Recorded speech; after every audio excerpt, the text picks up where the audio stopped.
Today we are talking about Crown Zenith, the brand new set that's dropping at the end of January. Next year is going to end the Sword and Shield era, and we're going to see whether or not it is worth to go all in on this or not. Whether or not should we invest loads into it, we kind of hold back a little bit. Is the hype real? Well, we're going to find out in this video. Hey everyone, welcome back to the channel. That is right, today we're going to be talking about Crown Zenith. It's been a while actually. I think I may have briefly mentioned about Crown Zenith in a video when it got announced about a month ago now. It's been quite a while, and it's due to release at the end of January next year, and it's going to be the last of the Sword and Shield era sets, and we're going to end with an absolute banger. I'm not going to lie, this set is looking to be absolutely stacked. Honestly, incredible. Actually incredible. I think it's going to be a great way to end off the whole of the Sword and Shield era. I've been hearing people saying, is it good as Brilliant Stars? Is it as good or better than Evolving Skies? Well, today we're going to see whether or not it is worth going all in on this or not. Now, I have to be honest, I was going to, but I think I might hold off a little bit. And here's why. So basically, we're going to be taking a look at a bunch of different products and what you can expect with the release of Crown Zenith, and also the market of the cards. They're in Japanese. So V-Star Universe has recently come out, and that goes into the English set of Crown Zenith. We're going to see how the cards have been performing to give us a rough idea how great this set's going to be, because don't forget, all about pull rates, it's all about the big chase cards. So we're going to see what's going to be. So let's go and have a look. Okay, we're going to take a look over on PokeJace, which gives us all the information we need of all the crazy news that's coming regarding Crown Zenith. And we got a little bit of a breakdown here regarding what to expect upon release. Now, this is going to be quite stretched out, and not everything's dropping on the 20th of January, but a lot of it is, okay? So Crown Zenith is coming in ETBs, it's not coming in booster boxes, it's coming in tins, it's coming in supplemental product collection boxes, you name it, but not booster boxes. So bear that in mind, this is going to be a little bit more expensive than just a standard booster pack. Now, we've seen it already with Shining Fates, Celebrations, Pokemon Go, Hidden Fates, stuff like that, Champions Path even. These are specialist sets, holiday sets, whichever you want to call them. These are really, really good. They only come in ETBs, so 10 packs, you get a promo. That's the best way to go in my opinion. We're looking at around $50 MSRP for this, and I've been seeing pre-orders over here in the UK, and it's about £50. So it is about right. You do get 10 packs in there. You get the really cool Lucario V-Star promo, and you get a lot of other stuff, sleeves, you know, the usual stuff that you normally get in an ETB. Then you have the Pokemon Center one, which is $65 or £65. Over here in the UK, it's currently sold out. Now, is it a great pickup? I think it is. I always say Pokemon Center exclusives always worth buying. The Pokemon Go one wasn't very good, but I kind of feel like this is going to be pretty good. If you can get hold of one, try and do so. I haven't at the moment, but I'm expecting a restock to come on the Pokemon Center website. I have a feeling they're going to print this pretty fair amount, let's be honest. So there'll be more coming down the line if you've already missed out. And then we have a bunch of different collection boxes. You've got the Regieleki V, Regieleki Drago, $20. They're going to come out upon release. Not a huge fan of those V collection boxes myself. I think they're great pickups, but yeah, they're cool. Then we had the mini tins. Again, I don't really pick these up, but they come out in February, so a bit later on. Not too bad. Then you have the special collection boxes. Pikachu VMAX comes out in February. That might be okay, but again, I'm not too bothered. You got the regular tins. Now these I'm going to pick up, because these actually come with the promos of the legendary birds. The legendary birds are coming in these tins as promos rather than being in the main set, and I'm happy with that. I'm not gonna lie, I'm pretty happy with that, to see these tins, and they're usually good. They're usually pretty good. You get 5 packs, 4 packs over here in the UK. A bit cheaper here, but you get 4 instead of 5 packs. And yeah, the pink collection boxes, I'm not a huge fan. They come out in April, so we're looking, you know, a few months down the line. Then you've got the Morpeko V Union Premium Playmat collection box. Then you have the premium figure collection box with Shiny Zacian and Shiny Zamazenta. $60, comes with 11 boosters, 1 Etch promo card featuring either Shiny Zacian V or Shiny Zamazenta V, and then you get a figure. I think that's going to be a great pickup personally. We've seen it before with other figurine sets. Great little collection box right there. And as you can see, these are all the different pictures of the products coming out for Crown Zenith. Like I said, some of them are great pickups, some of them aren't. ETBs, Pokemon Center ETBs, and that figure collection box, in my opinion, are going to be great long term. The tins are great because you get the awesome promos. As we can see here, you can see the promos. You've got Articuno, Zapdos, and the Moltres. So apart from that, I think the collection boxes are kind of weak. Mini tins aren't the greatest either, and you know, triple pack blisters, stuff like that. Personally, ETBs all the way, and then maybe that figure collection box begin with. Right, now let's take a look at the single cards. What's been going on in V-Star Universe? Because don't forget, it spills over into Crown Zenith. Let's go and find out. Okay, we're on PokeJace.io. This is the website I get all of my little bits of information from regarding some of these cards, and especially Japanese sets. Let's take a look at this. V-Star Universe. Top card, Irida, coming in at $270. Bonkers.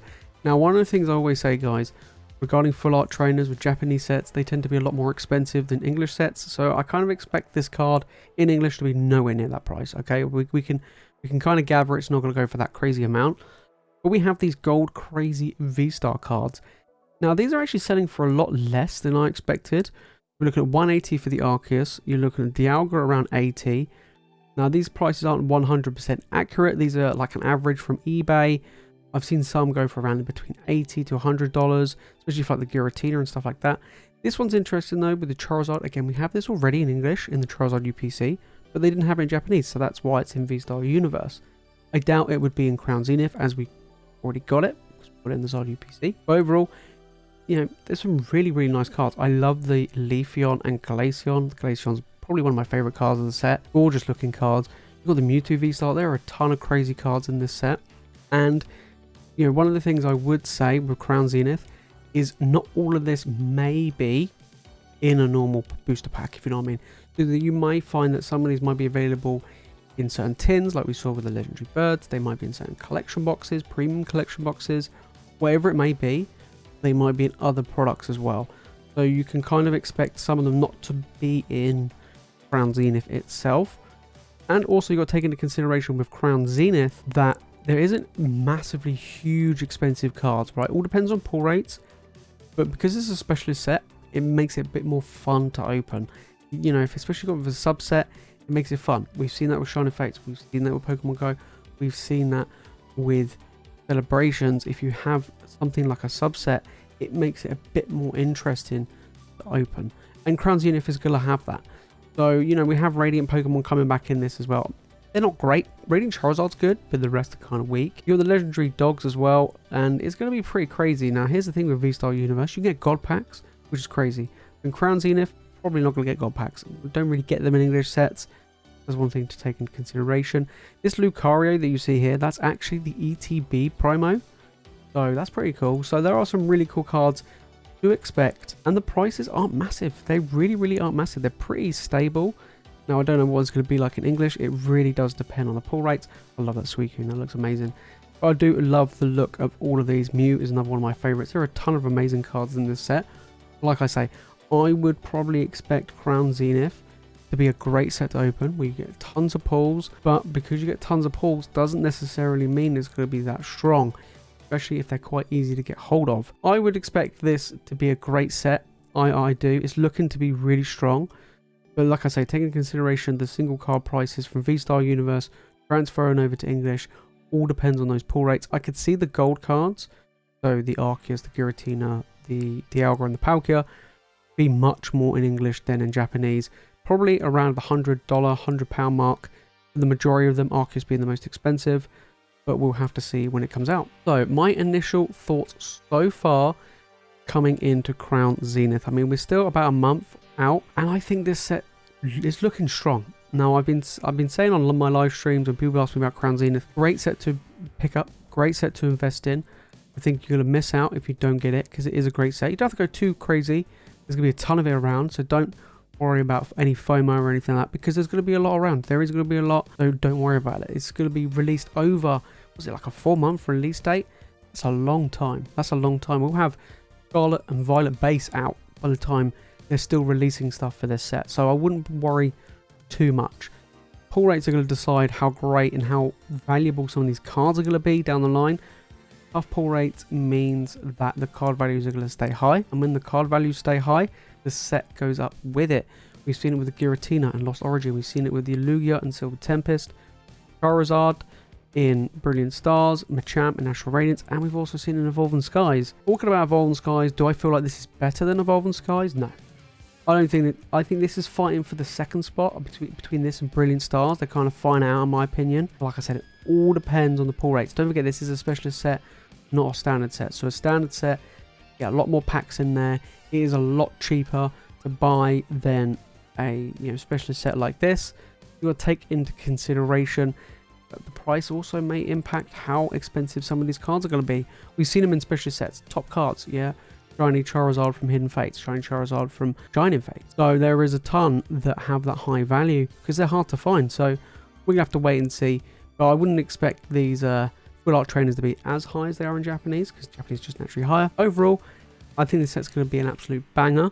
We're going to wait and see what else gets shown regarding the full spoiler list of Crown Zenith, and we'll do a video in the new year in January, getting closer to the release, to see what are the good cards, what are the chase cards of the set, and their values. And you can be sure that we're going to be cracking a ton of this open right here on the channel. Anyway guys, if you made it this far into the video and you found it useful, make sure to hit that like button, make sure you subscribe for more Pokemon content, and guys, drop me a comment down below. Are you looking forward to Crown Zenith? I am. I'm not gonna lie, I think this is a great way to end off the Sword and Shield era. I love holiday and special sets. This is going to be great fun to crack packs. Really looking forward to it. Top 3 sets, maybe top 2, but not top. I think Evolving Skies is still going to be top dog moving forward into the future. Anyway guys, that is it from me in this video. Thank you all so much for watching. As always, you guys are legends. See you all in the next one.